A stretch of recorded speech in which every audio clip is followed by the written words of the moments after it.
gaming. I'll be starting from something like this to something like this. Gaming has evolved over the years to a multi-million pound industry, grossing $46.5 billion US per year. But did you know there is another part of this industry you never knew about, that people make millions of dollars in prize money each year?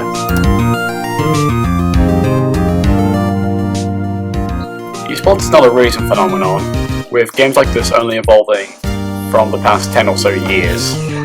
Esports in essence is really just the competitive playing of a game, but many games have developed around this idea and have evolved in complexity and have such rule sets to make them more entertaining to watch and more entertaining to play, and a lot more competitive.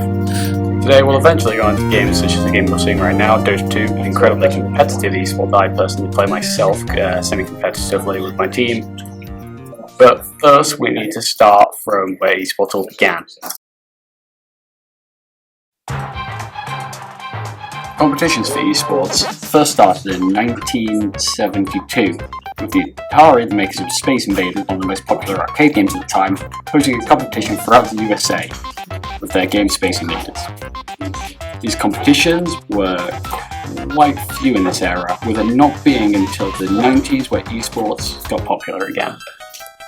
With the rise of online gaming, more tournaments started appearing, with the Nintendo World Championship being one of the most well-known tournaments in this era. On Nintendo's Nintendo Entertainment System, participants would have to set the highest score possible on a special game card. One of these cards given out by Nintendo Power has become one of the quote-unquote holy grails of gaming, being worth hundreds of thousands of pounds. In the game card itself, to get the highest score possible, they would have to complete a special set of challenges on the three games you're seeing now: Super Mario Bros. 3, Excitebike, and Tetris. Various TV shows capitalised on this esports craze in the 90s, with British TV shows such as Game Masters and Bad Influence being some of the most popular and well-known TV shows at that time.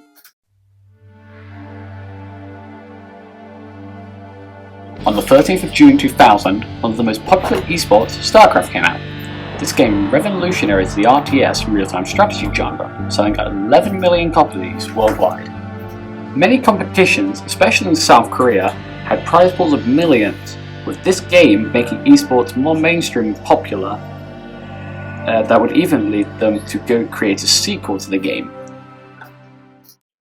This improved massively on the original game, with the esport following for the game being more popular than ever before. Now, StarCraft itself is essentially an RTS, as I explained previously, and what that means is that what happens is that each player, or multiple players, depending on what variant you're playing of it, would each have their own bases, and then they would, using resources spread across the map, create their own bases and create units to fight the other players' units. And whoever destroys every other unit that player has wins. Especially in Asia, in terms of competitively, StarCraft is very popular, with some TV stations having 4 or 5 different channels just to cover StarCraft gameplay. It is still popular in terms of in Europe and the Americas, but prize pools are quite large, ranging around 10 million of the local currency in terms of prize pools.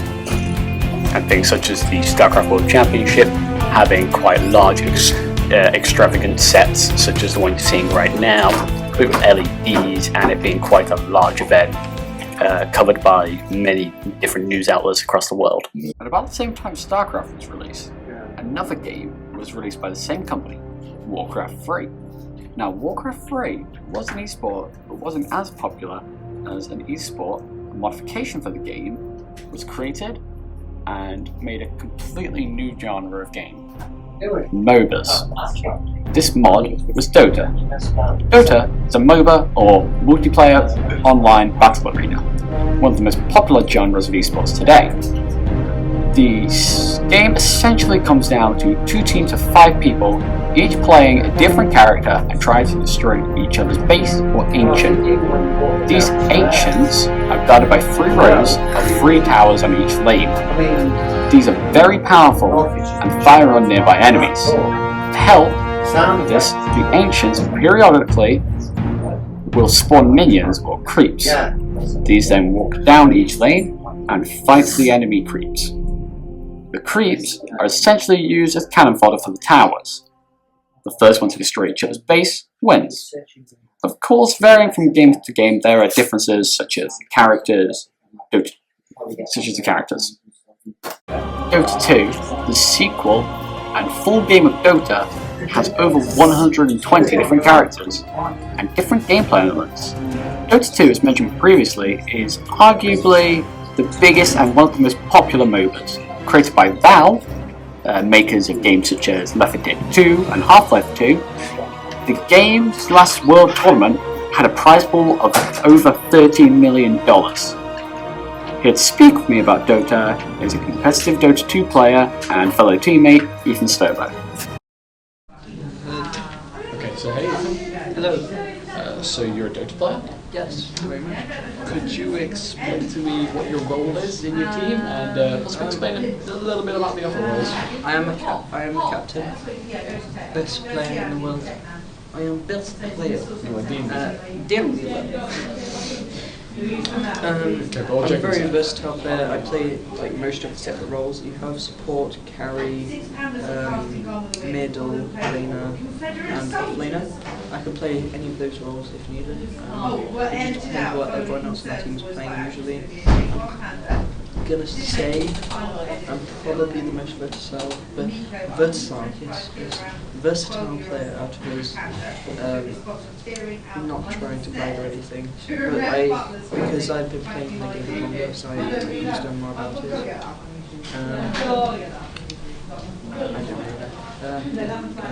So what do you think about other MOBAs? Well, League of Legends sucks, in my opinion. I mean, obviously people like it, but they suck obviously as well. However, Smite's a pretty good game. I think there's like the difference between them is like quite obvious. Like Dota's based around strategy, whereas you have games like Smite, which is based more around action. Personally, I enjoy both categories. Mainly being the strategic category. Just strategic, if that's category. Like with Dota, like I enjoy captaining. I enjoy like learning about the game and understanding all the different mechanics and putting them together in a particular draft. So, because like it's very complicated because you have to have 2 supports, carry, mid, on lane. Then you also have to counter the enemy team, and you've also got to have synergy within your own team. Like we have to also, as well, you've got to have heroes that your team can play. Because obviously you don't want someone to play some really complicated heroes that they can't play. So could you explain the pro scene for us? Well, you've got a lot of good teams out there. You know, you've got your great teams like Navi Alliance, but then at the moment they're not doing as good. Navi's actually doing quite well at the moment. I believe it was second in the SMG Captain's draft. Something like that, yeah. Because they were the final against Secret. But and then there's Empire are on the rise a lot. They've been winning a lot of their new games. There's also New Pound, it's a new team. It was created, they have Weha and a few other good players, Paladai I think is one of them, a few others. And they put them together.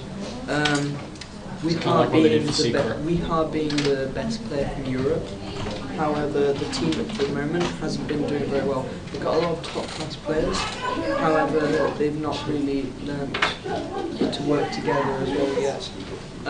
However, I think if they can learn, like understand each other, and get some synergy going between them as players, then they'll definitely be able to win a few tournaments, maybe even rise above Empire. Yeah, I think that's definitely looking forward to the 2015 international. Yeah, It's going to World be really. Championship. Yeah. It's going to be TI5, I think it is now. Secret It's going will to be be formed really after interesting. TI4, won't they? Yes, they will. So yeah, the Secret will be in TI5 then.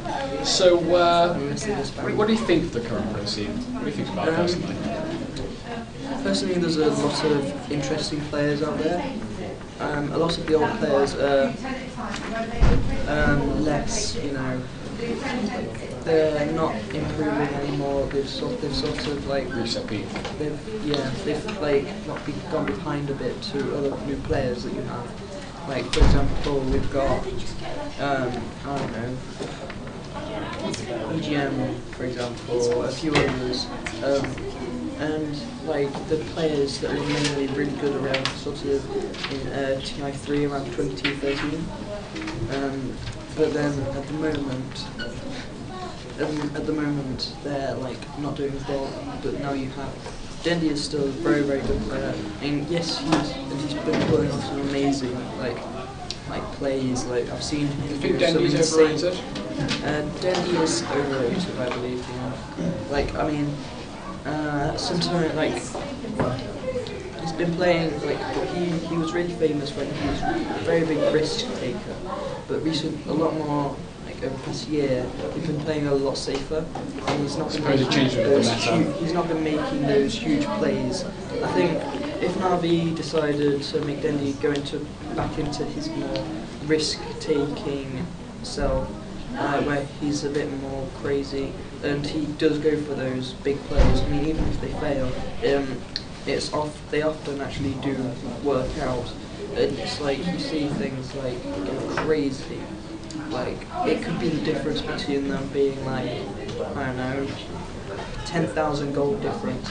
The enemy team has mech by like 8 minutes or something, and they go for a team fight and say Denny playing like Magnus or something, it's like a 5 hero RP, and it ends up being a team fight against an overly strong and quite farmed up team. But I think overall, a lot of players are like a lot of new players. Less pro scene related. So, I seem to think that, for example, us, we think that we can get into the pro scene, but the thing is, I've been seeing the opinions of like lots of pro players, and like the amount of time they have to go into it every single day. They have to practice, and that's not even the practices in playing the game. You've got to to improve at Dota. You have to look over your replays and like look at the things you've done wrong like in different places, and then you've got to like think in your next game. Okay, well last game maybe like I was a bit out of position as a hard carry. Maybe I should not do that as much. Maybe I should buy different items on this particular hero, and then you remember that and improve as a player. I guess you suppose that if you do want to get people who are in the pro scene that are in that high, they can't just improve by playing public or playing rank matches anymore because it's completely out of their league. And then you've got stuff like if you want to improve, then you want to do stuff like if it's a new team. Playing against people your level or higher. So it's like a new team they'll be playing against that. For example, pro teams, what they do usually, I mean, they do play their good old ranked matches, which they do play with a lot. There's lots of good people in ranked matchmaking with their like sort of MMR. But the main thing they do is as a team. If not to improve as a team, they'll go into scrims, which is basically where pro team just plays like some friendly match against another pro team. So like Secret versus Alliance or Empire versus. It's just sort of to train and to improve. Because both teams get something out of it. Yeah. Anyway, just quick last question. Quick fire question. Who's your favourite hero and why? Ooh. That's a hard one. I think I'm gonna have to go with Miko. Mainly because of his ability, like with skill you can do pretty much anything with him. Like there's almost no limit. Like other heroes like can cap off at certain points, but Meepo caps off. Yes, he can cap. Like other heroes are better in the late super late game. 60 minutes. But Meepo is very good at rising up and like. Another spin on the MOBA genre, created by Hi-Rez Studios and released on March the 24th, 2014, is Smite. Now Smite puts a spin on the MOBA genre by, instead of it taking it from an isometric point of view, more akin to an RTS, Smite typically has it from a third-person point of view. Now, Smite's unique selling point is typically the fact that they use various different gods from different religions as playable characters. Now, this adds a lot of variety and makes the character designs quite detailed and the abilities very interesting. Apart from this, Smite has other things that are unique to itself, such as different game modes, as you're seeing right now, with things such as Conquest, which is your more akin 5v5 free-laned, where they attack various different towers, and then instead of barracks, there are phoenixes, which are more powerful than towers, but when defeated, give the same buff as barracks typically do in other MOBAs. There are other game modes such as the other major one being Arena, which is being shown now, which is 5v5 with more of an emphasis on team combat more than killing creeps, even though creeps can be killed to push you to the enemy fountain. This works on a ticket-based system, much like many first-person shooters, with the first person to go to 0 tickets losing. Another major one is Domination, which typically is another 5v5, similar to Conquest, except there's 3 lanes, and, well, essentially there is a big monster in the middle that can be used to push lanes, if you kill it.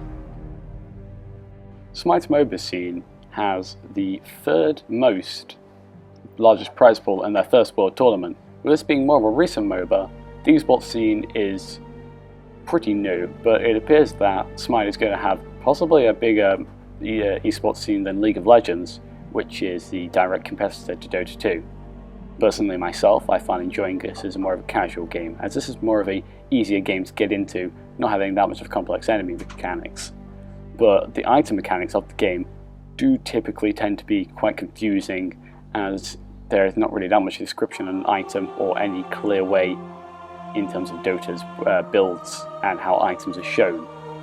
The characters themselves are very well built, and I think that Smite's strongest point is the action emphasis, as there is a gap in the market that currently no other MOBA has been able to fill.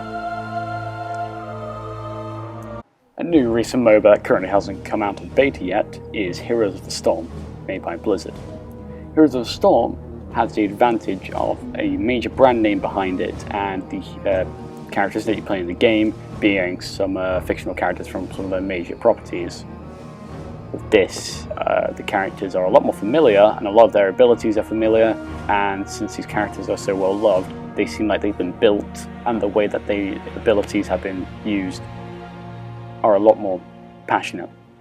Now, Heroes of the Storm is very much, in my opinion, the most entry-level MOBA, with it being very easy and accessible, no items, leveling as whole as a team, and doesn't have the whole farm algorithm that every other MOBA has, as you can typically just fight constantly all game and not really have to spend much downtime hitting enemy creeps.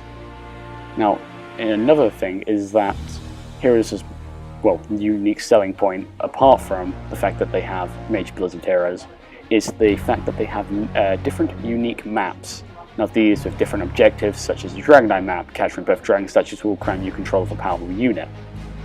Now these map objectives will typically do various different things on the map, and it's one of my favourite aspects of the game, but it's also my least favourite. If you have a teammate who is fairly new to the game, and they're not going for the map objectives, then you're going to lose, as the map objectives are incredibly important, and you need to know what they do, how to use them to their full effectiveness to win the game. Personally, I got my beta invitation a few months ago, and the game itself is very, very fun, even though I do find that there is not enough, the matchmaking is not really good enough. There's no able to select a map. The hero rotation is there's not that much hero rotation, but apart from that, Heroes is a very good entry-level game. In 1985, System 3 released a game called International Karate. Now, the next topic in terms of esports, what we're going to be covering is fighting games, which have become a huge genre, having their own separate tournaments, a lot of them being quite big and housing multiple different fighting games. Now this game is known as one of the first fighting games released in the Commodore 64. It uses the basic rules of karate, with some mini-games scattered throughout, as you can see just coming up right now, right here. It's really point-based into actual points, and this is before we had progressing stories, with it just really a change of background being the reward you get. Now this game introduced the idea of one-on-one fighting, which is very, very important, as this game basically built the fighting genre, or games similar to this that were released around the same time. Released after this by Capcom in 1987, 2 years after, is Street Fighter. Now this further developed on the idea of one-on-one fighting. It's still played at some tournaments today. This essentially set the boundary for Capcom's very famous Street Fighter series, with it being advanced with player enemy health bars instead of just hitting them once, with quite intense movesets, with it being characters having various moves they can pull off, some of them not even done, with a variety of different light, heavy or hard kicks and punches that they can use in combination to defeat the opponent. Now, this game itself didn't do too terribly well, but did do well enough to warrant a sequel. And this sequel was one of the most best-selling games of all time. Street Fighter 2, with the tagline The World Warrior, released in 1991, is known as one of the most successful arcade games of all time, and is still played quite widely in tournaments today. Now, this game further develops on everything Street Fighter 1 with more characters, a more developed story mode, movesets having more secret moves, and even the original arcade cabinet having pressure-sensitive buttons, which added for a new depth of gameplay element. This was played very competitively, as it did have a one-on-one fighting mode. This game was ported to various different consoles, one of the most famous ports being the Super Nintendo Entertainment System port. Now, this is still actually its own category in EVO, and this series has gone on to produce games such as Street Fighter 4, which is being sold today. But in terms of this, Street Fighter was at major competition with another game. This competition was Mortal Kombat, released by Midway in 1993. Unlike Street Fighter 2, this game was a lot more violent, and was one of the first games brought up in the violence against video games debate, with it having quite brutal fatalities.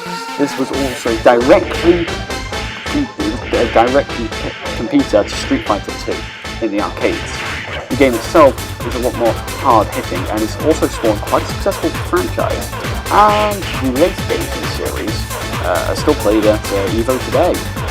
Even though there are a few hit and misses in the title, such as the DC versus Mortal Kombat games, which are regarded as some of the worst games of all time.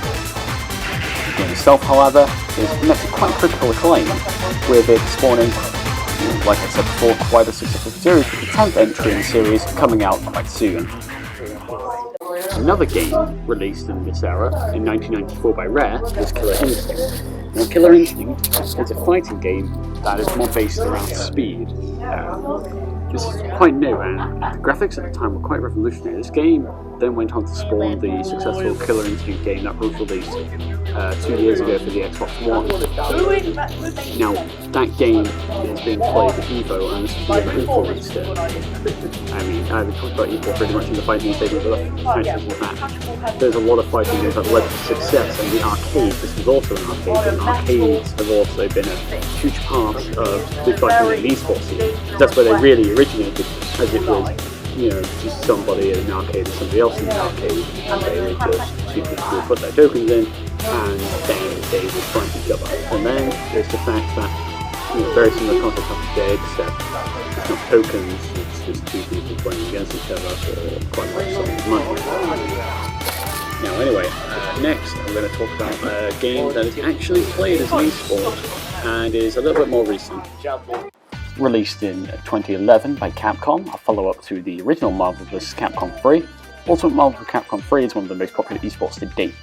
Well, not in esports, but in terms of an esport fighting game. It's played quite popularly in EVO and has quite active ranked matchmaking lobbies.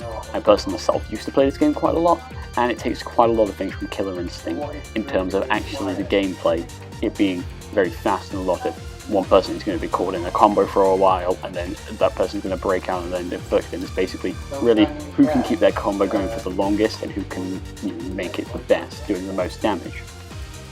The game itself's major selling point really is the large cast of familiar characters from various different game and comic book and film series, as you have Marvel and you have Capcom characters. Some of them are a little more lesser known, some of them are quite more popular, like Captain America and then things like Virgil. Now, the game itself is, I personally myself very much enjoyed the game. I think the large roster of characters in the free-on-free aspect, which is another unique thing about the game, with the fact that multiple characters can be switched out at times with different movesets that can then affect different combos and affect how you play it. And sort of, if you do something called juggling, which is where you hit an enemy up in the air and then try to hit them more. If you do that, you can switch between characters instantly. And you've also got the X Factor system, which is a one-time use per match thing, which will increase your speed and your attack power. Now, the game itself, just want to speak a bit more about EVO, the competition itself. Is a lot of games are played there. I mean, even less known stuff like Super Smash Bros., which is more of a basic game, but the fact is that basic game is very, very polished, and that's what gives it its appeal. It's large fighting game tournaments.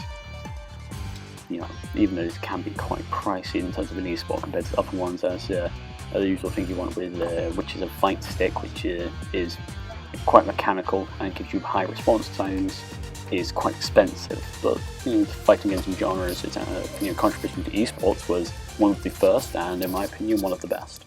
Depending on what form it is, in terms of any form, whether it's StarCraft, whether it's Dota, esports as a whole is really on the rise, with coverage being more intense and more like an actual sport event, some of them being even bigger than actual sport events. And it seems like it's not really going to go anywhere, as this is on the rise with more and more games competing, and with new MOBAs every single day coming out with new features, each more different than the last, with new competitive features like league systems, and better matchmaking systems. Anyway, I appreciate you watching this. It's been a bit of a long haul, but thank you for sticking in for the end. So, from me and anyone else who worked on the film, goodbye.